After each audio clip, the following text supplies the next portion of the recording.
Good afternoon, ladies and gentlemen, and welcome to the Romi Forum. This is a series of events where we invite distinguished speakers to share their insights with us. My name is Suleiman Vasti, and I represent a small independent firm which deals with accountability and transparency in public interventions. Equally important, if not more important, I'm a student of international relations, and I've always admired the contributions made by the Northern Europeans, especially Norway, toward peace research and conflict resolution. And it's very timely and topical that we have His Excellency Mr. Strommen from the Norwegian Embassy. Ambassador Strommen has had a distinguished career in Norwegian Foreign Service. He has been ambassador to the US for the last 2 years. Prior to that, he was in Geneva, and he had a very special stint at the Security Council. By training, Ambassador Strommen is a jurist and an eminent attorney, and he will be sharing his reflections on the current situation, especially on the Norwegian efforts for peace and reconciliation in regional conflicts. And without much ado, I'll leave it to Ambassador Strommen. Thank you very much for those very kind words, and good afternoon, ladies and gentlemen, and thank you for allowing me to speak here at the Romi Forum. I'm impressed by the work you do. I mean, the representative of the Romi Forum came to see me some time back, and I decided rather quickly on your good reputation and all the good things that you do, that if you feel I can make a contribution, I'm more than happy to come and speak to you. Could I do a practical thing first? It's my left eye that works and not my right eye. I was born with a lazy eye, so I can be quite confusing. So focus on this eye and not the other one. If the other one goes away or looks at the moderator all the time, that's just the way I was constructed. And I live according to the rules that middle-aged male psyche is a very fragile thing. So after a certain point in a man's life, you shouldn't make any more changes than what you can handle. So now, of course, you can cosmetically have surgery for the my right eye, but you know, it's been 50 years this way, and whatever time God has given me here, I think I'll stay this way. I'll stay this way. So I will not frighten my wife and my children when, you know, if I look them straight in the eye. So I can look nobody straight in the eye. So I'm not a very threatening person. And maybe that's a good introduction to say something about Norway as such. Now we're what should I say? We're a rather, if not, fairly small nation. We're 4.8 million people, which is more or less exactly the population of Alabama. We have the land territory of about Montana, which is nevertheless a big state. But and we have the economy. The size of our economy is basically around Massachusetts. The size of Massachusetts. That doesn't make us a very big place. The one thing where Norway is very, very big is if you count the sea territory, if you count the exclusive economic zones and the continental shelf, then of course we fill up quite a bit, a chunk of the North Atlantic.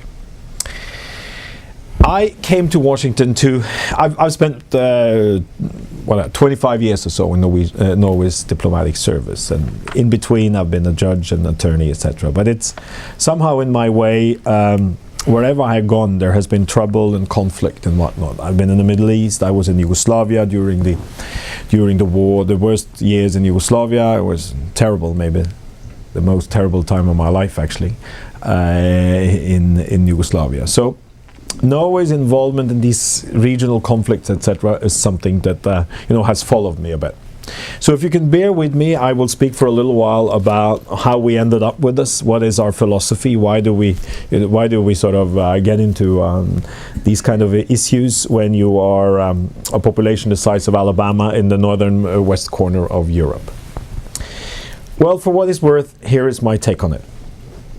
First and foremost, if you're small, you got to make yourself useful.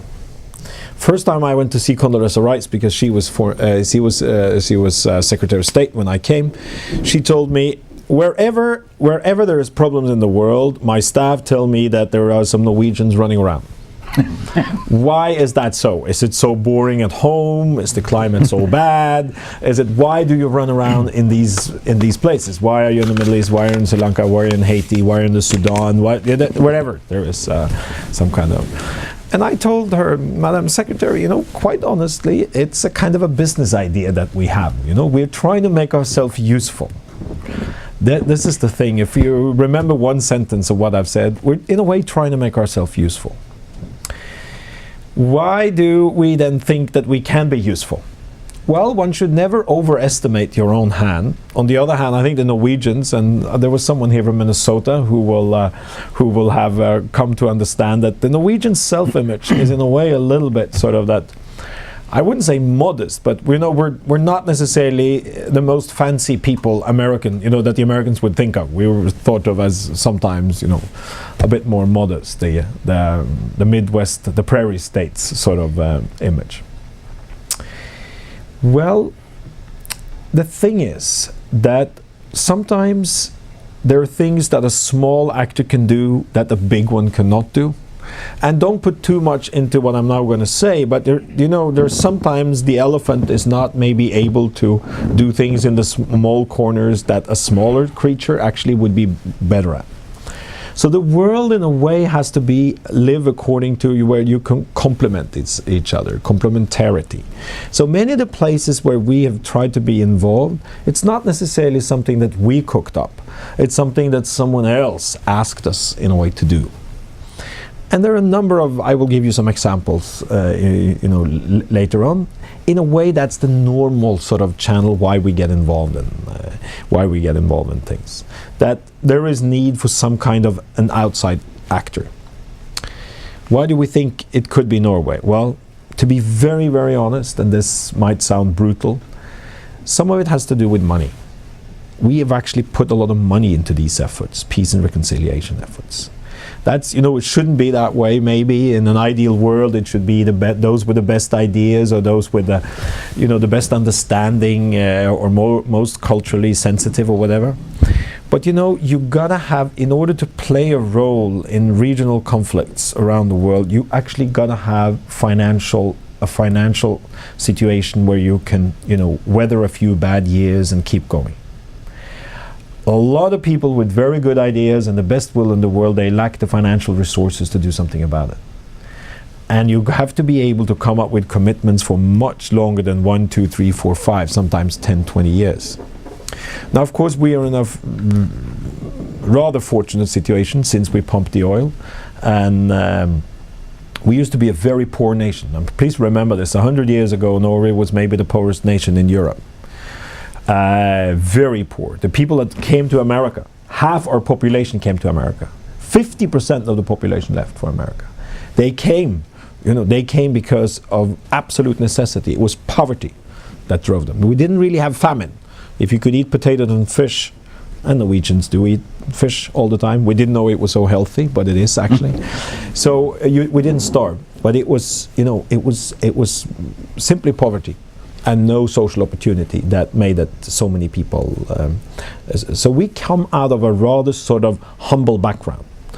Prosperity is a very new thing to us, a very new thing to us. And one thing that actually worries me a bit is that at this point in time, when we had the economic sort of situation that many now other countries have, we had already started to contribute to development aid and to things around the planet. My biggest worry for the donor community in humanitarian action and in development cooperation is maybe not the volume, but it's the number of states that contribute to it. Right. It's small. It's the usual suspects. Remember the line from the movie Casablanca? It's always the usual suspects. We need more actors to be involved. It boils very quickly down to a few states that make contributions, you know, to humanitarian activities and to development. But given our situation, then, that we are, you know, we were never a colonial power. Good heavens! I mean, we were too small. Well, if you count the Vikings, maybe. I mean, if you really want to count the Vikings, and you're welcome to, then it could be a bit different. And they made their way to America. Remember, Leif Erikson was here first. It was not Columbus. There's just something that's stuck with it. It was Leif Erikson that was here first. And so never sort of, if you never had a colonial past, and there are some countries in Europe that doesn't. You can accuse us of many things, but not of colonialism. That I will not have.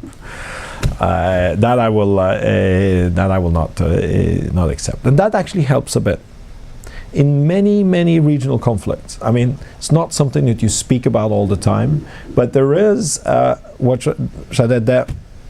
the burden of coming out, or the process of coming out of colonialism, is still something that you feel very strong, and particularly when you were not sort of part of that legacy yourself. It's a complicated relationship with between those that used to be a colony and the colonizers, and very often, of course, because you have adopted the language, educational institutions, etc. So I think that's one of our comparative advantages, that you don't have a colonial past, and that you actually have some financial resources in a way available. Then you could say that a small country, you cannot be accused, even no matter how politically paranoid you are, you could probably not accuse the Norwegians of having imperialistic ambitions. What would that be? Drive up the oil price even more? No. We're in a way also too small. I remember once I was in Haiti. I've been quite a bit in Haiti, and at a very rough time where we were involved in some political negotiations, and someone was very angry with me. He needed to say something good about me, so he said, "Well, I'll give you so much." He said, "I'll give you so much that you're probably not here because you want to exploit us. That's just too ridiculous when you come from the North Pole." And Haiti is maybe a good example. Maybe I should say something about that. Haiti is fantastic people. Unbelievably talented people, the most charming and warm people you can think of, but a pretty desperate place politically and socially, and I think one has to be allowed to say that. But absolutely marvelous people, and I feel that in such a place sometimes there might be role from someone even from the North Pole, although it sounds very exotic. It's a good idea. What our efforts there was, when I was involved, was basically to try to get Parliament to function. That was the thing, to get the Parliament basically to meet and to relate to each other in some kind of decent and sensible sensible way. So basically, I think it would be true to say that we do a lot of these things out of our self-interest. I started out with that. We have some self-interest. We need a role. This sounds cynical, but there's something in it. We need a role also, in the world. You cannot only sit in your little corner of Europe. You need, in a way, to be perceived as someone who is involved and wants to do something good. So that is the first element. And these, the financial side and the fact that we don't have colonial past and etc. is an element there. The second is that if you use an abstract term, and it's not very, you can criticize this from a political science perspective, but if you try to describe human suffering in the world, human suffering is very often linked to armed conflict. The worst things happen when there is armed conflict. And I'm not diminishing the plight of poverty or anything else by saying that. But in armed conflict, you have the most immediate and acute things. I mean, mass rape, murders, extrajudiciary killings, torture. All these things tend to take place where there's armed conflict. Social norms break down, and wherever I've been and seen things, this one thing comes back to me constantly. Armed conflict is where the worst things happen. So whatever you can do in order to alleviate or even bring to at least temporary hold of armed conflict will have a huge sort of impact on the humanitarian suffering.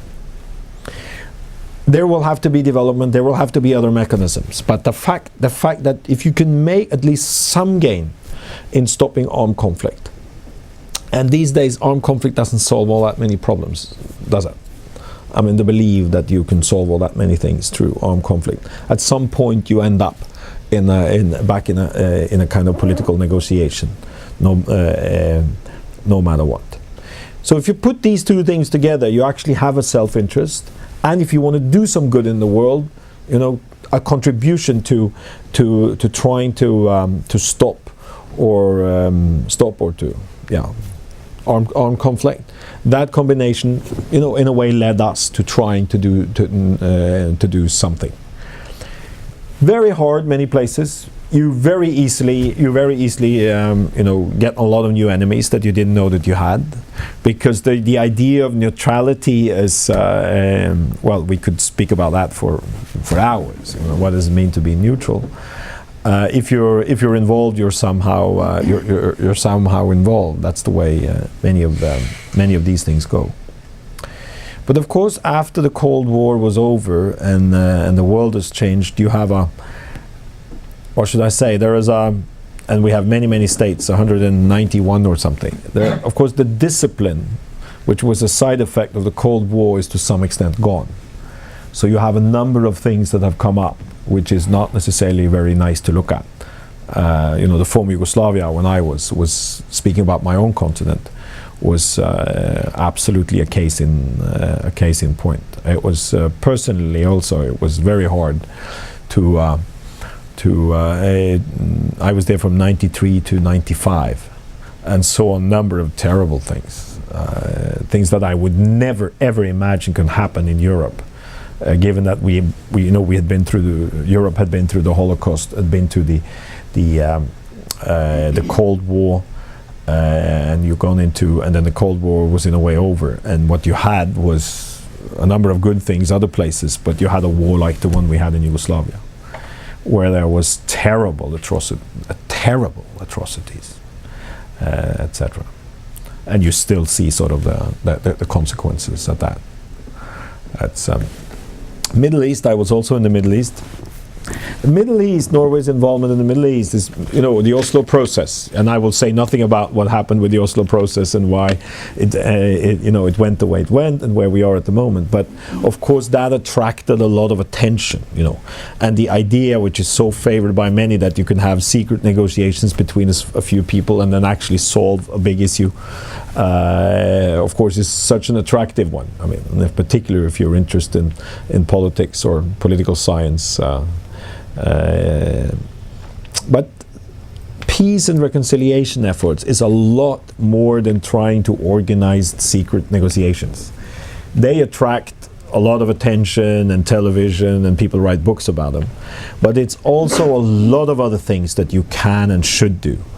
Supporting human rights group, building up civil society, trying to be a partner for the NGOs, not only to support them, but also maybe sometimes to, you know, engage them locally with dialogue, give humanitarian relief, empower women's group, other things that is impossible. So it's important to create an atmosphere where you actually can have some, you know, a serious political solution to ongoing armed conflict. Sometimes I feel that when you speak about such big issues like peace and reconciliation in regional conflicts, success and failure, which is maybe in our Western culture very quickly, you need to be evaluated. Has it been a success or has it been a failure? Well, 99% of the time, you know, it's an irrelevant question. You know, the world moves on. You cannot say that something is a success and something is a failure. And that is, so to evaluate your efforts in trying to do some good in the world is maybe important. I wouldn't say it's not important, but it's, you know, it will only get you so far. You should do it, but it will only get you so far. Because one of the sad thing about trying to do preventive action is that if you're successful, nobody will thank you, you know, and if you're unsuccessful, you'll get the blame. But that doesn't mean that you shouldn't do preventive diplomacy or preventive action. You should do it, although you know it's an unthankful, you know, task. It's much better to be the one who gets a ceasefire and, you know, and get your 15 minutes on television afterwards. But very often it's the good policy of trying to be in there first that nobody almost will notice is the most important. It's the most important. A lot of important work goes on in the world that doesn't get a lot of attention. But I guess that's the nature of our time and of how things just are organized. I said something, I will soon stop so you can have questions, but I said something about complementarity, that sometimes large actors can do some things, absolutely the United States, but you might need others. Like I strongly believe that without some kind of United States involvement, it's very hard to get anyone to agree to to anything in many ongoing armed conflicts in the world. You need US involvement. But a very good question is how and to what degree. And that differs a lot from one place to the other. I would also argue that the multilateral system and the UN in particular is very useful in many places. Of course, there are different philosophies of how much, etc. But it's very hard to manage even a very difficult situation and a violent situation without at least some kind of multilateral element like the UN or the OSCE or the African Union or whatever. At least, no matter how badly you think they function, time and again you come back to this mechanism that you do need that element also. And then you might also need a lot of the regional actors, etc., always important, particularly in Africa and where I've also been quite a bit. You have to see these things in a regional perspective. Look at what happened in Zimbabwe, for instance. Of course, you can disagree with the neighborhood, but it's always an important factor. And then there might be a role from those that are far away, like us sometimes, very often through other kind of contributions, humanitarian aid, and other things. I'll say one thing about the Red Cross also. The International Committee of the Red Cross need to be mentioned and it's very often, I wouldn't say overlooked, but not everybody is aware of it. Wherever there's armed conflicts, and no matter how bad it gets, normally the only one that might be left is the International Committee of the Red Cross. And a case in point, it was just happened in Sri Lanka. The last days of the civil war in Sri Lanka. There was very little access for reporters, for humanitarian organizations, for the UN to the conflict zone in the last weeks or months of the conflict. The International Committee of the Red Cross the ICRC was there throughout. They play a very, very crucial part. They're very highly trained, highly skilled organization, cherish their neutrality.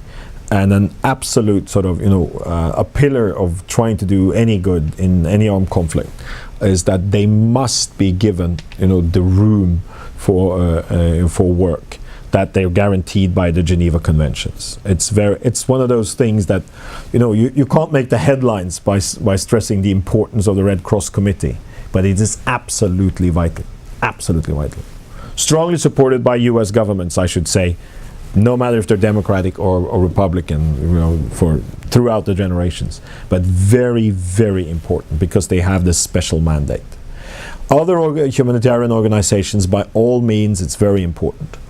But because of their particular mandate, they're very important. And we've always had excellent relationships with them. Used to be a very Swiss organization, still is very Swiss. I mean, it is, but they've opened up for a few other people. There are a few non-Swiss there also these days, and of course they have a lot of locals. They have lots of local staff. Maybe I should stop at that point and take questions. I'm more than happy. I speak too much. I'm constantly reminded of that. But maybe as ways of introduction, this would be enough. Right. Excellency, thank you so much for covering the entire waterfront from official development assistance to humanitarian aid, and especially the role which your government and yourself has played in multiplicity of actions all over the place and all over the world. Before I open up for the questions and answers from the audience, let me take the privilege of asking you the first question itself. You referred to the notion of armed conflict and the prevalence. I mean, that is the flavor now everywhere. And I recall way back in the 1990s, mid-90s, talking to Senator Moynihan, the late Senator Moynihan, and Adam Roberts from Oxford. And I asked them what would be the post-Cold War scenario. And they said pandemonium. I mean, which stemming from ethnicity all over the place. I mean, be it Yugoslavia, be it others. And my question or a comment would be that, you know, obviously armed conflicts, they stem from all these kind of injustices or perceived injustices from there, and we'd rather be dealing with those before they come up with. I mean, look at the present day Taliban. I mean, they have been going on from 1979 onwards. So, I mean, they just don't go overnight. So we try to nip the evil in the bud. I mean, that's something which your government as a watchdog state actor in the multiple plays in the field could perhaps play a much greater role in that. Well, you know, ethnic conflict is, you know, I've reflected a lot on this, because ethnic conflict is and the ethnicity, that would be such a vital element when, you know, when the Cold War in a way was over. In a way, it could be, you could make a case for that it was predictable. Mm-hmm.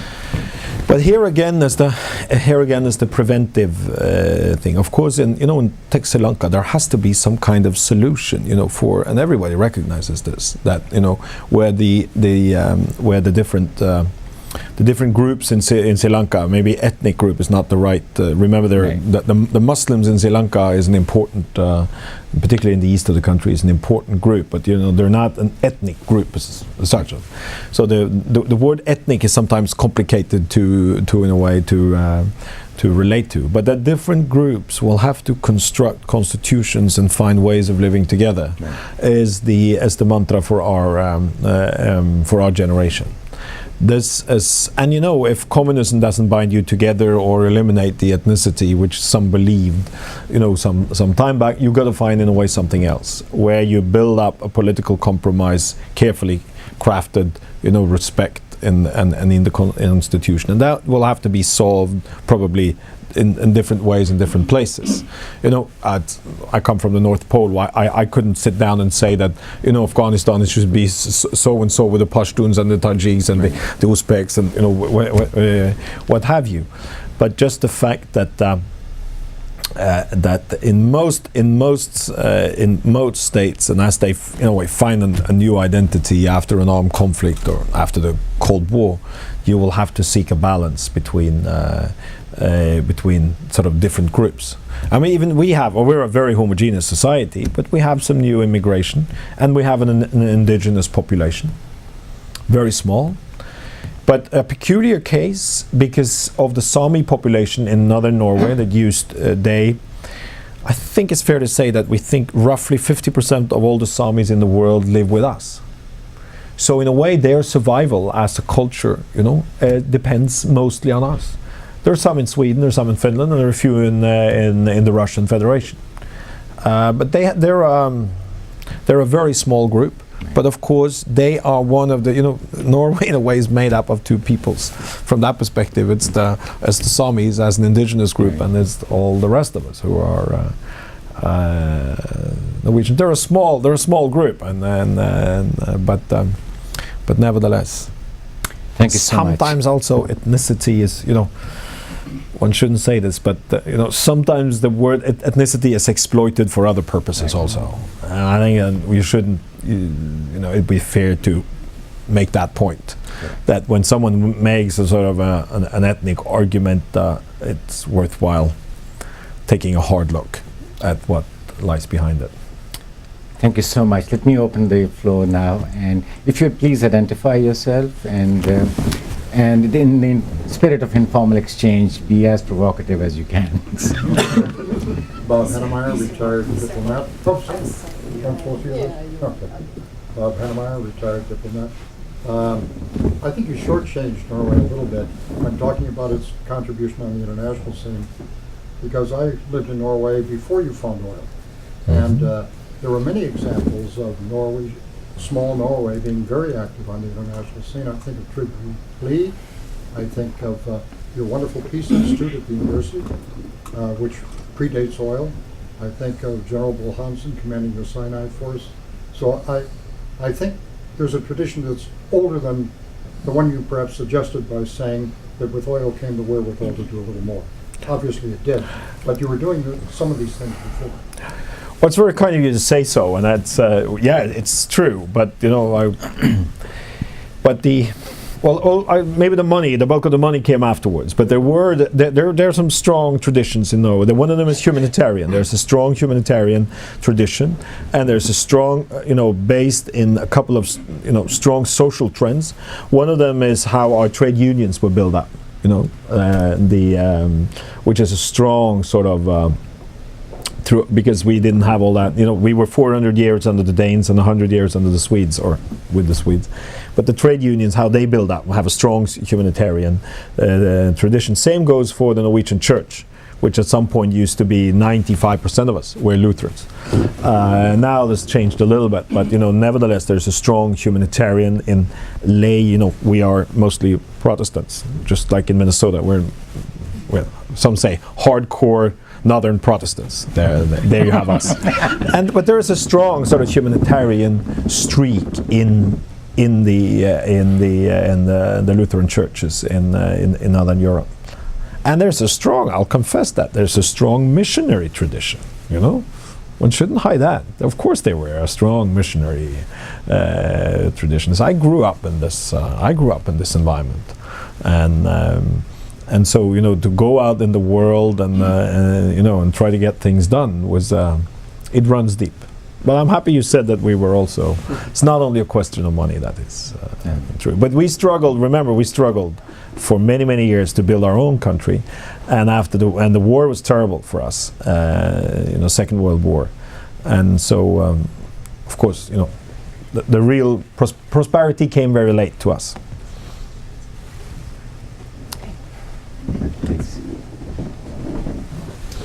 Doug Johnston, President of the International Center for Religion and Diplomacy. About 5 years ago, I had the privilege of being in the office of your former Prime Minister, briefing him on work we were doing in Sudan. And during the course of the conversation, I sort of commented to him how his country and our center seemed like we were spending our lives picking up after the British. To which he chuckled. When people look at what we're doing in the world today, in Iraq, Afghanistan, and they see the British involvement, they think that they're sort of lackeys to the United States. Whereas in our work in South Asia, you find that Muslims see it the opposite, that we're over there defending the British lines in the sand. So one of the questions that comes to my mind is, what is the relationship on a sort of a behind-the-scenes basis between Norway and Britain? And because Britain has so much history in the background of just about all of the conflicts in which you're trying to resolve things, is there any sort of special channel that where you swap notes to see what might be done? Yeah, I would think so. They are our neighbors.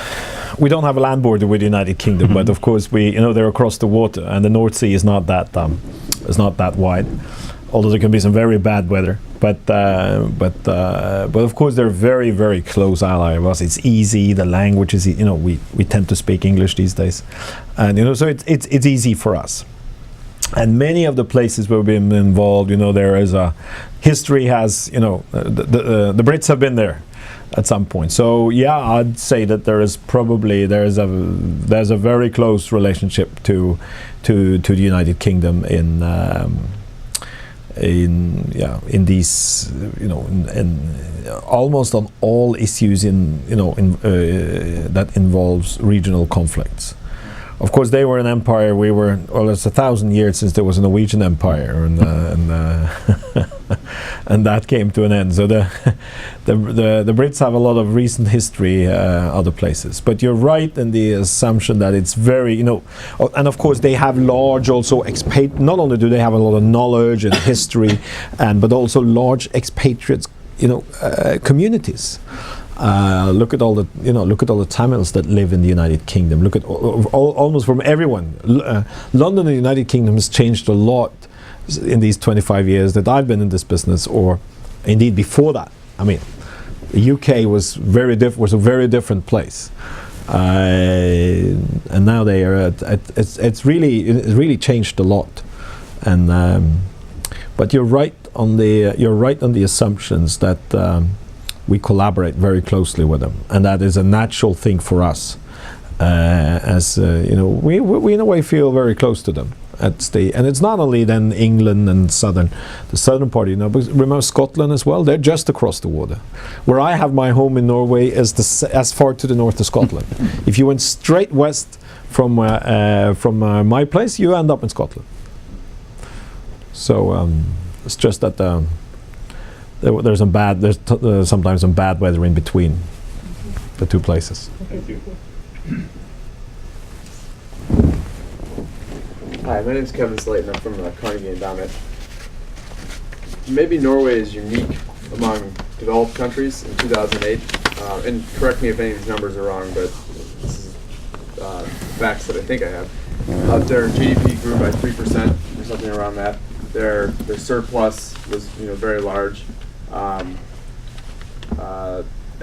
their sovereign wealth fund only shrunk by maybe 20% as opposed to some stocks in the stock market. So my question is, Norway is weathering one of the worst crises in the past century very well, economic crisis very well. Do you think with this large sovereign wealth fund that it has, the largest in the world, I think, do you see a role for Norway in sort of taking advantage and assisting other countries like United States companies and companies elsewhere in investing in some of these companies? And what role are they playing? What role do you think they should play with the wealth fund? Thank you. Well, the pension fund which you're talking about is true. It's about $300 billion or so, out of which $100 billion is here. What we try to do is to separate that a little bit because we cannot spend our oil revenues at home. I mean, even if how many nursing homes you want to build, how many hospitals you want to build, how many roads, it would destroy our economy. There's just no way that we can take this amount of money into an economy. What we try to do is to at least give some of this money back through development assistance, and we have 1%. 1% of the GDP we contribute to development. Of course, that will the sum in dollars that means will vary as the oil price. I mean, last year it was very high. This year we don't know how. It's probably going to be lower, so there won't be so much money that would be available. The sovereign wealth fund as such is managed with a different philosophy in the 1% that we give to development corporation, because it's really our pensions. This is really my, this is, I'm going to retire on this thing, I hope. I hope. So it's managed, from a domestic perspective with a view that it will be of benefit for our whole population, because we have compulsory health care. I mean, the whole healthcare debate over here is very interesting for us, but we have a completely different model. I mean, we tax people. Everybody is a compulsory member. Nobody is uninsured, but you queue up in a sense. Private healthcare is only a small segment, very small segment. So and all major sort of healthcare work is done by government institution, hospitals run everything. So we need this, and we have an expensive model. We have a very expensive model. Education is free, for instance. So we have an expensive model. We need the money to, in a way, to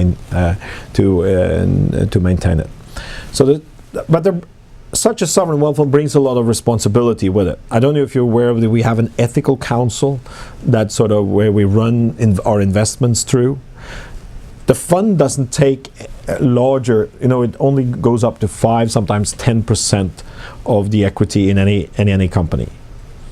And it's which means that it's a financial investment. It's not an operational or strategic sort of tool that you want. So it's the fund is more directed towards how you can look after a large influx of cash in your economy. Because if you take a look around the world, the places that have found a lot of oil or other kind of national resources, oil is the easiest. A lot of money has been spent in rather strange ways, huh? And money focuses the mind, and it creates also all kind of issues that the moderator will be familiar with: transparency issues, corruption, and those kind of things.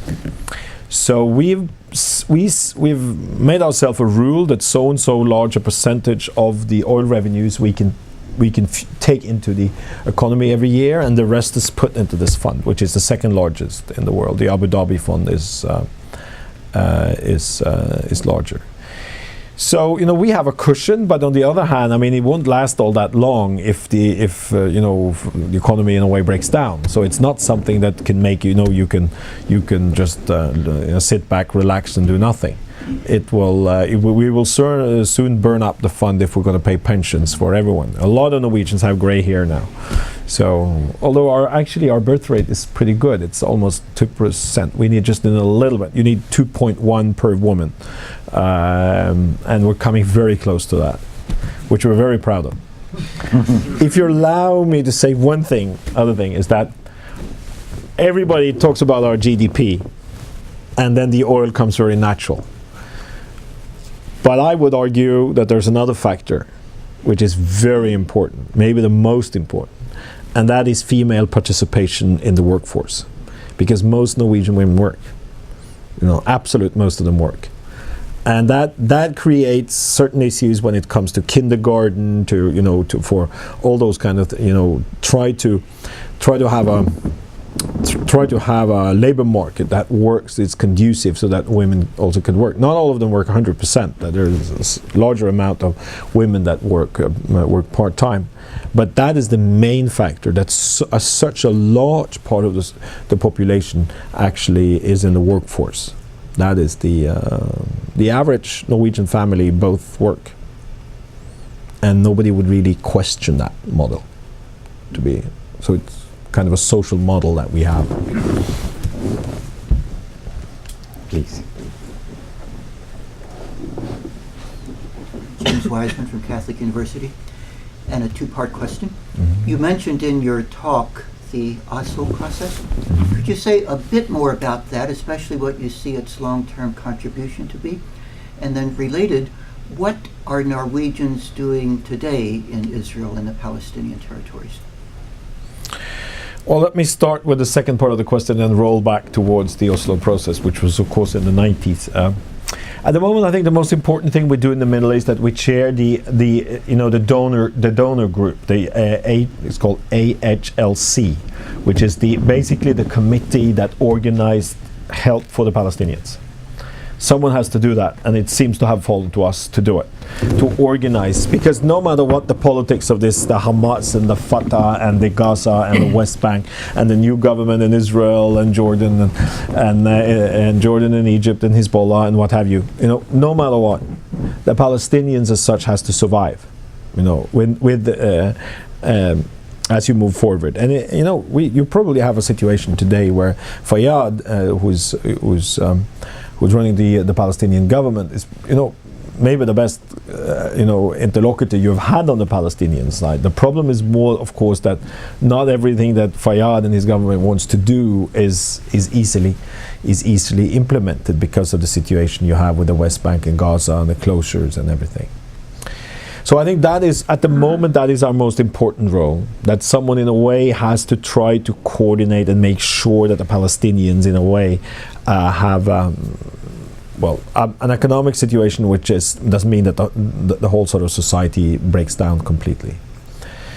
The Oslo process happened in very different circumstances. A lot of things have happened in the Middle East over all these years. I lived there from 88 to 91 and through the first Gulf War, when the invasion of Kuwait. and where we had these rockets, falling,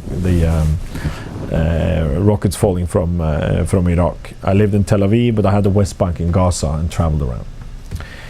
One of the sad things, I tell you, and this is more a personal note, not necessarily a policy note, is that I took now I have my wife and I, we have teenage daughters, and I took them back some years ago, we took them back on a grand tour of the sort of the Middle East. And compared to when we lived there 20 years ago, it's actually quite sad to think that my children, that my daughters will probably not be able to travel around in the Middle East the way that we used to, We travel absolutely everywhere. It's a very different sort of place. And we are a religious family. It was natural for us to go to our sort of holy places, but also to visit the two other Abrahamic religions, holy sites, etc. And it's a very, very different situation.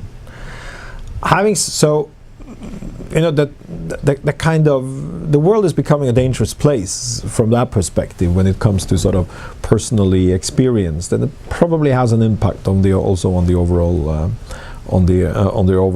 politics of it. It was I was in and out of Gaza every week when I lived there. It was a few stones got thrown at the car, but it wasn't any worse than that. You could take precautions. Things are very different now. And after the Oslo process came after my time there, and of course that was it was a time of the conditions were different. The conditions were different.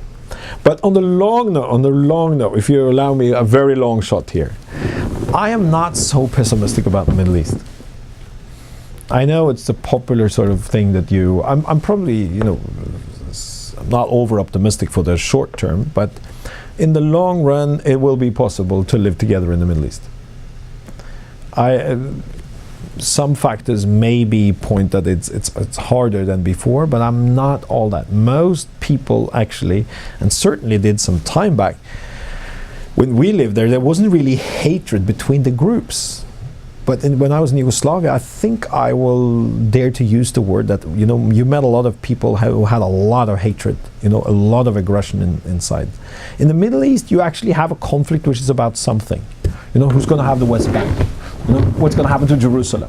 If we have nothing else to discuss, you and I could probably sit for the rest of our lives and talk about Jerusalem. And if you've been there, it doesn't solve the problem. You just get more involved, and you can go on and dig up the whole history of your Jerusalem, and then you have something to fill your life with. So, but by the end of the day, these are the issues. I mean, how are you going to construct a Palestinian state, and how is the? But I'm actually pretty confident at some point it will be. I wouldn't use the word solved, but there will be. The Holy Land. There will be. You'll have a situation where they'll actually live together rather well, and all the rest of us will have access to the holy places. It's a long perspective, but I never thought it was impossible. But in the short term, I can see some major challenges.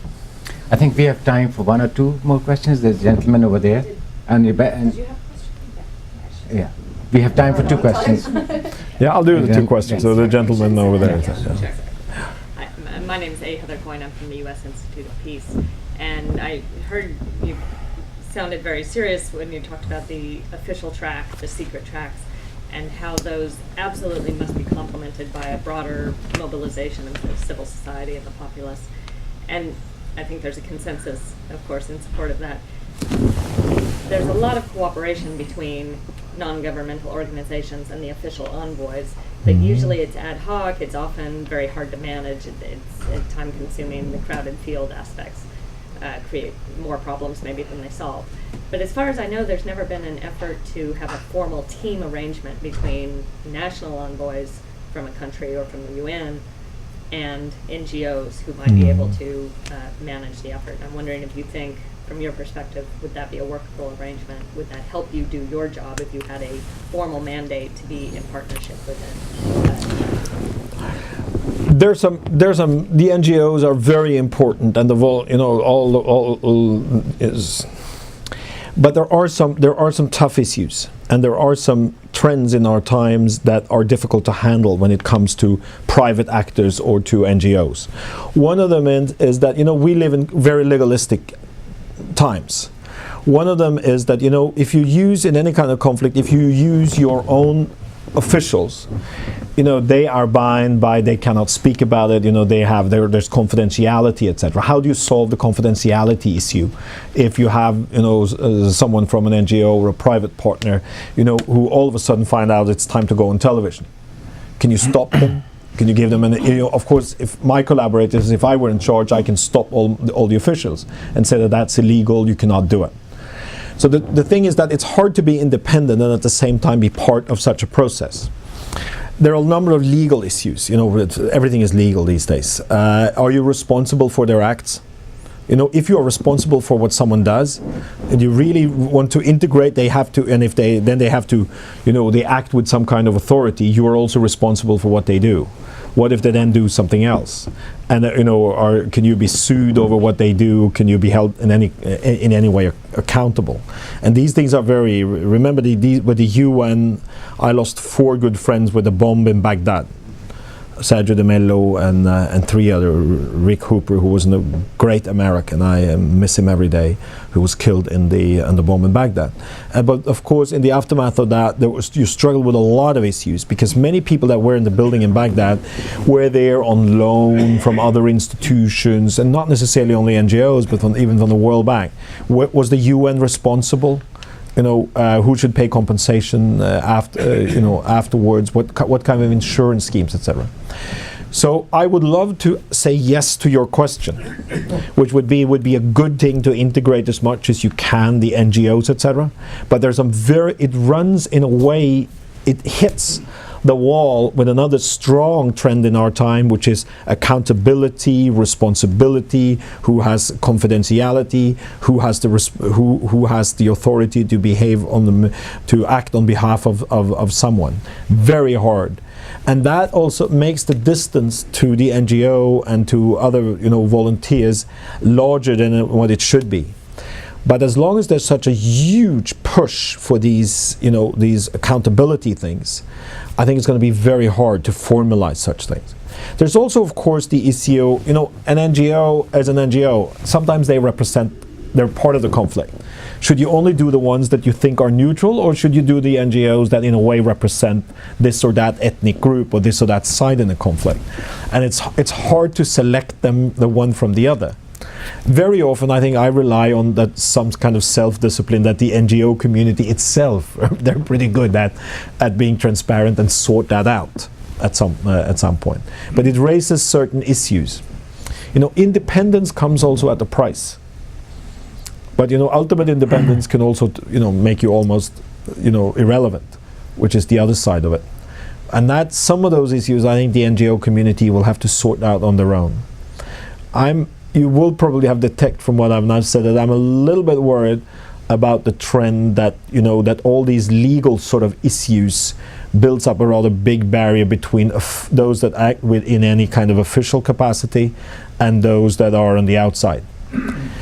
But at the moment, I have to tell you that I think that wall is only going to be bigger. And it's got something to do with the courts and with all kind of investigations and evaluations and official, and that you're being held responsible for this or that. And then it's very hard, of course, to relate to people over which you don't have any sort of formal. But ideas and, you know, brainstorming, etc., you know, informal things, absolutely. But the potential that you're hinting at that you could use if you had a more formal relationship, I clearly see that as a temptation. But I think it's very hard given these other strong currents that we have in our time.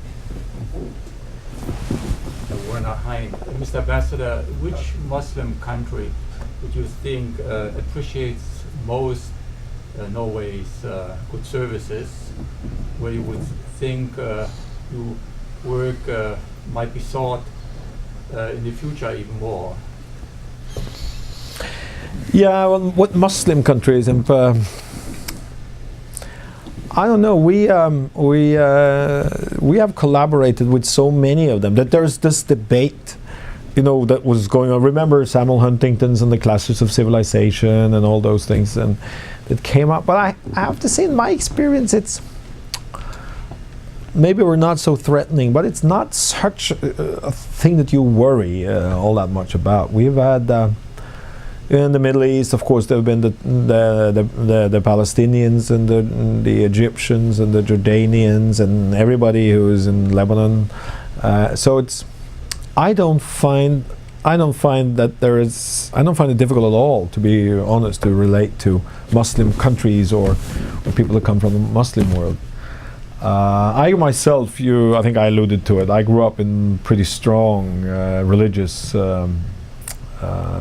Lutheran Protestant surroundings, very strong. My wife is a Lutheran pastor who's now in Washington, works here in Washington. So you're used to, at least on a sort of a personal perspective, I'm used to a lot of also religious language, if you see what I mean. But I do see that some other people find that a little bit sort of, sometimes alienating. Many good Muslim friends, more easily sort of adopt to using those kind of, kind of a language. But, those are, even out in Minnesota, there was someone here from Minnesota, you were quite used to that, to sort of using those kind of terms and language, etc. So myself, I've never had. We will have to see. We will have to see. But everybody knows where we come from. We have a Muslim population in Norway. 100,000, 200,000, something like that. It's not insignificant for us. But of course, you have found out that the bulk of us are Protestant Christians, or secular, how you phrase secular as such, because in Europe and in Northern Europe there are strong sort of contemporary secular trends, but they live together in a way with the Christian Protestant tradition. So I don't have an answer to this or that country, but in general I think it's not difficult at all to relate to the Muslim countries, or that is not that is not the issue. Same goes for take in Sri Lanka, for instance, the different groups there. The Muslims as a group in Sri Lanka, they're in a way counted as a group of its own. But you have the Sinhalese, you have the Tamils, and of course there's a strong Buddhist trend on some. But in general, I think that has not been very sort of difficult. So. Mr. Ambassador, on behalf of the Rumi Forum, it's indeed been an honor and a privilege to have you with us this afternoon. You've given us a very balanced perspective, not only on contemporary issues, but a historical tour of your government's involvement, personally yours, and I found it very interesting. And thank you once more, and thank you again for coming in. Thanks a lot.